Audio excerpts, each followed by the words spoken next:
On a déjà près de 1000 personnes qui ont signé leur acte de dernière volonté. Donc c'est un acte citoyen fort, puisque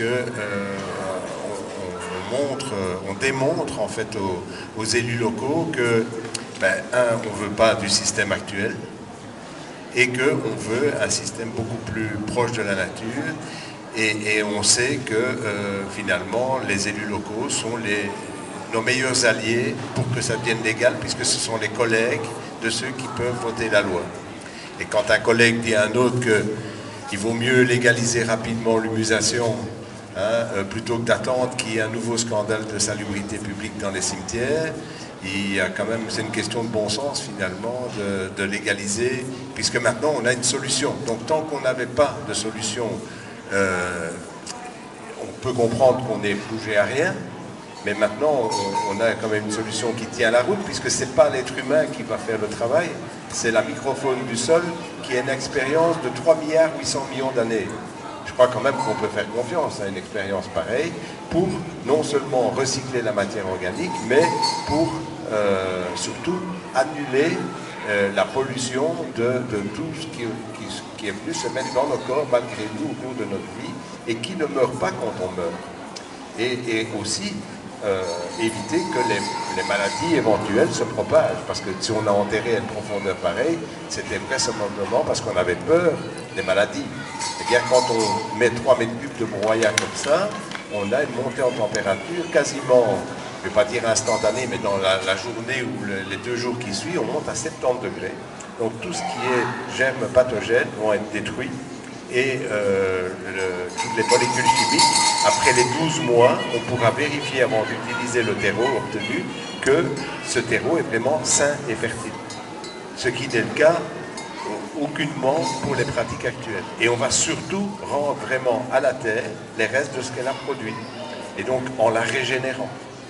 Et donc c'est comme ça qu'on va pouvoir notamment avoir un impact sur le dérèglement climatique, puisqu'on aura énormément de terreaux pour pouvoir en fait planter des arbres pour fixer le CO2 qui est déjà là maintenant et qui menace grandement non seulement l'humanité mais aussi tous les autres, une grande partie de la biodiversité.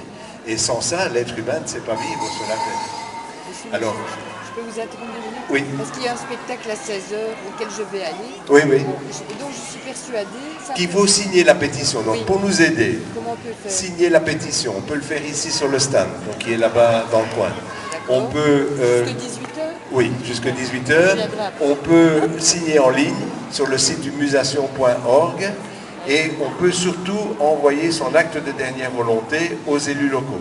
Donc, même si vous n'habitez pas Quevrin, vous avez le site de votre commune, vous avez toutes les adresses e-mail. Donc, vous pouvez faire un email où vous allez télécharger l'acte de dernière volonté qui est aussi sur chaque page, en bas de chaque page sur le site musation.org, le remplir sur votre ordinateur, l'enregistrer et l'envoyer par email à tous vos élus locaux. Ça, c'est ce qui nous aide le plus.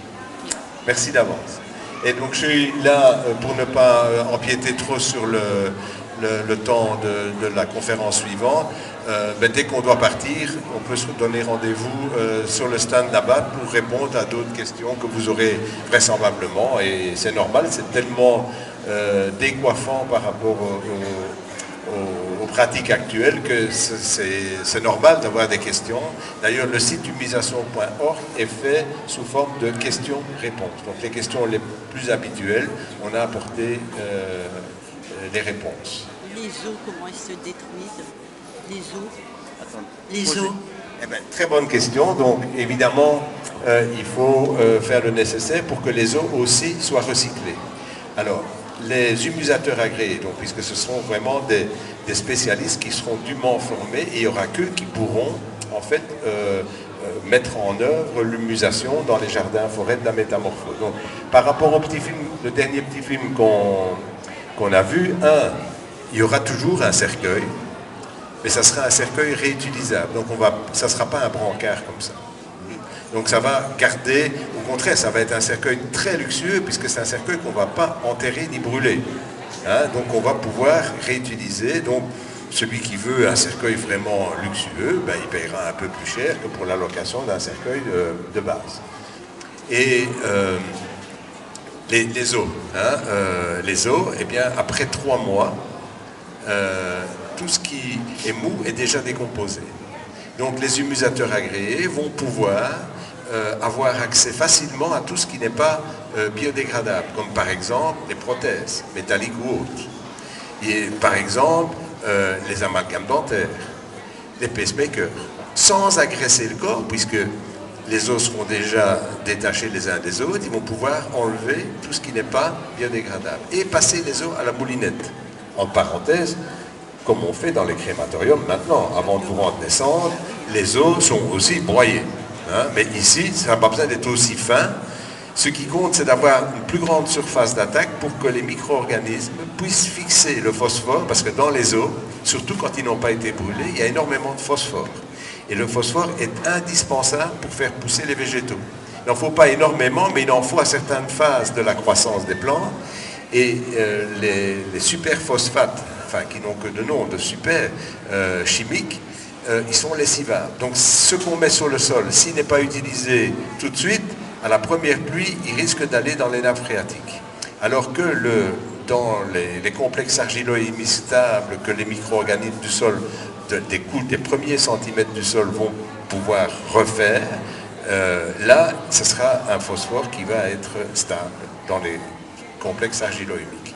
Donc, c'est important que les eaux soient aussi recyclées parce qu'on a déjà dépassé le pic du phosphore. Donc, contrairement au pétrole où on en trouve toujours, ici, on a déjà dépassé le stade de l'exploitation du pétrole, du phosphore, et donc il est vraiment important que non seulement les eaux humains, mais les eaux aussi des animaux soient aussi recyclées pour qu'on puisse avoir de quoi nourrir correctement tous les êtres vivants, parce qu'on dépend tous, les êtres humains comme la biodiversité, de l'activité du sol, des sols fertiles. Et pour bien faire, il faut que ça se passe comme en forêt, simplement en recyclant en fait la matière, sans avoir besoin à ce moment-là d'engrais, ni de pesticides chimiques, ni d'aller labourer. Donc l'exemple parfait parmi tous, on l'a tous devant nous à un moment ou l'autre de la journée, c'est la forêt, ça marche tout seul. Et ben voilà, il faut avoir l'humilité de reconnaître que même avec notre grande intelligence, c'est très difficile d'améliorer un système pareil. Voilà, je ne sais pas si je peux encore répondre. Voilà. S'il y a d'autres questions, je vous en prie. Si vous voulez bien vous approcher, parce que pour que les autres en profitent. On devra choisir son endroit ou alors, je ne sais pas moi, est-ce qu'il y a des endroits précis? Voilà, donc ça sera un peu comme pour les crématoriums. Chaque commune n'aura pas son jardin forêt de la métamorphose. Mais par contre, l'investissement pour faire un jardin forêt de la métamorphose, on peut dire que ça sera entre 5 et 10 fois moins cher qu'un crématorium. Ce qui fait qu'il y aura vraisemblablement à terme plus de jardins forêt de la métamorphose que de crématorium. Parce que finalement, dans le coût des funérailles, une grande partie, c'est les frais de corbillard pour aller vers le lieu où on va faire l'incinération. Donc il y a plein d'endroits en Belgique où il y a encore finalement beaucoup de gens qui se font enterrer parce que ça coûte trop cher d'aller à un crématorium. Et par contre, il y a des endroits où il y a énormément de gens qui se font incinérer parce que justement, ils sont tout près d'un crématorium et donc il n'y a presque pas de frais pour y aller. Et qu'on le veuille ou non, c'est quand même un élément qui intervient dans la... Enfin, en tout cas, qui intervenait, on va dire. Parce que pour le moment, c'est un peu comme si les gens ne savaient pas se décider, incinération ou inhumation. Parce que finalement, si on se place du point de vue de l'avenir des générations futures, on peut dire vraiment sans exagérer qu'on doit choisir entre la peste ou le choléra. Puisque on casse le cycle de la vie. On ne rend pas à la terre les restes de ce qu'elle a produit. C'est facile à comprendre. Quand on met à 2 mètres de profondeur ou bien quand on brûle, c'est pas possible que les couches superficielles en profitent comme en forêt pour être auto-fertiles. Donc il va y avoir des crématoriums, des jardins-forêts de la métamorphose. Au départ, mais dès que la loi passe, on va faire le premier, où là, on va faire le centre de formation pour les humusateurs agréés. Et puis par après, évidemment en fonction des demandes et du bon vouloir des communes, hein, on a déjà 5 communes qui réfléchissent déjà à la pré-légalisation. Ce qui veut dire qu'ils estiment que c'est tellement évident et ça serait tellement bien pour eux puisqu'on va leur tirer une sacrée épine du pied, on n'aura plus le problème des exhumations. Et ça, c'est quelque chose qui est terrible. Monsieur Cimetière que vous avez vu dans le premier film, qui gère les 3500 cimetières qu'il y a en Wallonie, l'a dit, c'est vraiment très difficile d'avoir encore des fossoyeurs qui sont encore d'accord d'aller mettre les mains dans le cambouis pour retirer ce qui est encore dans le sol, parce qu'ils se rendent compte que c'est un spectacle mais épouvantable et où vraiment il n'y a pas de solution, parce que le pire c'est que les nappes phréatiques sont en très mauvais état, voire classées indépolluables dans la plupart en dessous de la plupart des cimetières. Alors qu'ici, non seulement on va en fait faire du terreau sain et fertile, et ça on pourra le vérifier avant d'utiliser, parce que c'est sur le sol. Hein, donc il n'y a pas besoin de faire des fouilles énormes. Après 12 mois, on peut avoir éventuellement, dans des cas par exemple de personnes qui auraient subi des traitements médicamenteux lourds, de vérifier que le compost est toujours est vraiment bien en bon état, qu'on peut l'utiliser sans risque. Alors le gros avantage, c'est que pour aller se recueillir, ça sera devant un arbre, avec 1% seulement du super compost obtenu. Ça sera suffisant pour fertiliser durablement l'endroit pour faire pousser l'arbre de son choix. Idéalement, un fruitier, parce que rien de plus agréable pour la famille, quand on va se recueillir, de pouvoir aller ramasser des cerises, enfin cueillir les cerises ou les prunes ou les pommes ou les châtaignes ou les noix. Enfin, maintenant, ça sera en fonction des désirata des défunts et ou des familles. Et donc cet arbre, on va pouvoir le faire pousser pour les gens qui habitent à proximité du jardin-forêt de la métamorphose, dans l'espace du souvenir de ce jardin-forêt de la métamorphose, ou bien les gens pourront repartir avec ce terreau nécessaire, donc un bon seau de compost, pour pouvoir aller le faire dans un terrain de famille, par exemple. Ou bien, sinon pas un terrain de famille, dans un bois à proximité du lieu de résidence de la famille, pour avoir plus facile pour aller se recueillir. Et si par exemple une famille a des enfants au Japon, en Afrique du Sud, au Canada, chacun pourra reprendre une partie, faire pousser l'arbre pour pouvoir se recueillir où il veut. Voilà, par exemple. Est-ce que j'ai répondu à votre question? Vous avez encore une autre question? Ça ne va pas arranger les pompes funèbres à l'heure actuelle. Je ne me fais pas trop de soucis sur l'ingéniosité des pompes funèbres, parce que vous avez vu qu'on aura toujours besoin d'un cercueil pour, entre le moment où on décède et le moment de la fin des cérémonies, et même quand le corbillard pour transporter, pour aller vers le lieu choisi, ça sera toujours les pompes funèbres qui vont faire le travail qu'ils font maintenant et qui font la plupart du temps très très bien. Ils vont juste en fait avoir une gamme différente de cercueils réutilisables et bon, ils vont louer au prix qui leur semblera juste le service de la location du cercueil. Pour le reste, rien ne change. C'est eux qui vont avoir toujours l'espace pour aller se recueillir avant les cérémonies, qui vont s'occuper de véhiculer le cercueil, organiser les cérémonies. Donc tout ça ne va rien changer. Et de toute façon, ce n'est pas du jour au lendemain que tout le monde va passer à l'humusation. Et moi, c'est sûr que je peux convaincre beaucoup de gens de le faire, mais ce qui va vraiment convaincre les gens, c'est pas ce que je vais dire, c'est ce qu'ils vont voir. Et donc il est important que les premiers qui vont se faire humuser, enfin qui ont déjà décidé, et on a le cas notamment de Paulette, qui est une personne qui m'a beaucoup touché, puisque c'est la mère d'un ami. Et quand elle a lu le premier article qui est paru dans Agenda Plus il y a 2 ans pour la Toussaint, elle a dit, mais ça c'est ce qu'il me faut. Puisque elle avait aussi appris à composter, et fin des années 70, donc pratiquement au moment où, pour moi c'est devenu limpide, elle s'est couchée sur son tas de compost, et elle a dit à son fils, c'est là que je veux me retrouver. Donc c'est exactement comme moi, donc ça m'a évidemment touché très fort, donc j'ai été la rencontrer, mais elle, son problème c'est qu'elle a 86 ans maintenant. Et ça serait vraiment une catastrophe pour elle de ne pas pouvoir être musée. Le pire, c'est quand elle a fait des démarches, je ne pouvais pas vous les raconter toutes, parce que dès le départ, elle a écrit à la commune, il n'y avait pas de formulaire, rien du tout. Elle a écrit, elle a dit c'est ça que je veux, et on lui a dit, Paulette, on vous comprend, puisque c'était à Namur, et à Namur, c'est là que je vis, et que je me suis évidemment, j'ai été interroger les responsables des cimetières, de certaines pompes funèbres, pour lancer carrément le projet.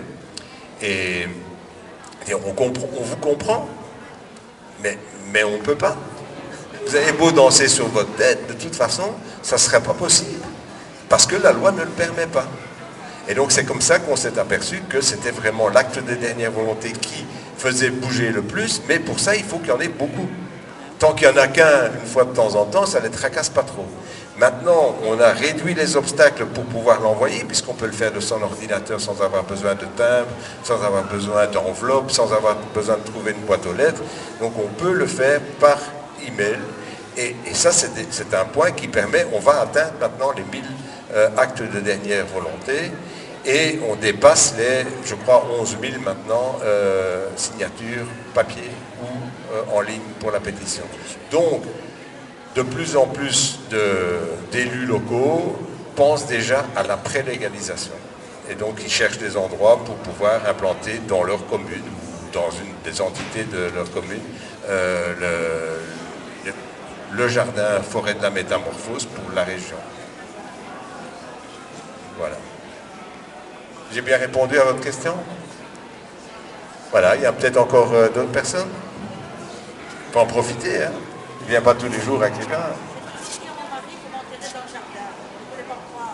Mais c'est-à-dire que c'est beaucoup mieux que ça, parce que c'est pas rien d'enterrer. D'abord, quand on enterre, c'est foutu. Parce que je vais vous donner un petit exemple où vous comprendrez pourquoi c'est foutu. Vous avez déjà tous planté des piquets en bois dans le sol. À un moment donné, le piquet casse.